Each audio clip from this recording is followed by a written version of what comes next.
নাম ইমতাজুল আহমেদ। মই বিশ্বনাথ ডিষ্ট্ৰিক্টৰ হয়। বিশ্বনাথ ডিষ্ট্ৰিক্টৰ তিনিটা আছোঁ আমি, নলবাৰী ডিষ্ট্ৰিক্টৰ এটা, বৰপেটা ডিষ্ট্ৰিক্টৰ এটা, তিনিচুকীয়াৰ আছোঁ আমি। এনেকৈ নানান ধৰণৰ আমি চৰকাৰ লগাইছোঁ অসম চৰকাৰে। যি নহয় আমি এতিয়া মানে এটা কথা ক'ব বিচাৰোঁ, এতিয়া আমাৰ বহুত কষ্টত আমি ওলাব লগা হৈছে। আমি কৃষ্ণাগিৰি ডিষ্ট্ৰিক্টৰ পৰা তামিলনাডু কৃষ্ণাগিৰি ডিষ্ট্ৰিক্ট।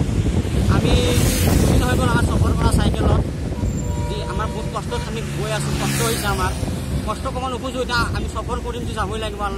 যেনেকৈ অসমত আমি ওলাইছোঁ, অসমৰ মাতৃভূমিত যাবই লাগিব আমি। অসম চৰকাৰৰ পৰা সহায় নাই পোৱা কাৰণে আমি গৈ আছোঁ, বা তামিলনাডু গভৰ্ণমেণ্টে সহায় নাই দিয়া। সেইটো বুলি আমি এটা ভিডিঅ' বনাইছোঁ, আমাক ভিডিঅ'টো প্ৰচাৰ কৰিব লাগে। এইবুলি আমি অসম চৰকাৰে পাব লাগে ভিডিঅ'টো। আমাৰ অসম চৰকাৰে পুলিচে যেনেকৈ আমাক সহায় কৰিব লাগে, সেইটো বুলি আমি ছটা ল'ৰা আপোনালোকক বহুত অনুৰোধ কৰিছোঁ। আমাক যেনেকৈ নহওক, যেনেকৈ চিটিৰে নহওক আমাক হেল্প কৰিব লাগে, যেন ৰাস্তাত কোনো একো অসুবিধা নহয়, সেইটো বুলি আমি ক'লোঁ আপোনালোকক। আৰু মিডিয়াৰ ফালেদি বহুত হেল্প হয়, সেইটো বুলি মিডিয়াক জনাম। এইটো ভিডিঅ' মিডিয়াক দিম, মিডিয়াই আমাক হেল্প কৰে। তামিলনাডু গভৰ্ণমেণ্টে আমাক একো সহায় কৰা নাই।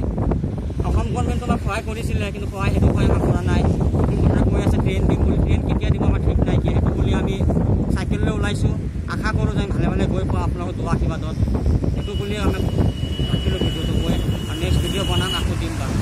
যদি আমাক যোগাযোগ কৰিব বিচাৰে, যোগাযোগ নম্বৰ হৈছে 7358923466। আকৌ এবাৰ কৈ দিছোঁ 7358923466। সেইটো নম্বৰত আমাক যোগাযোগ কৰি দিব।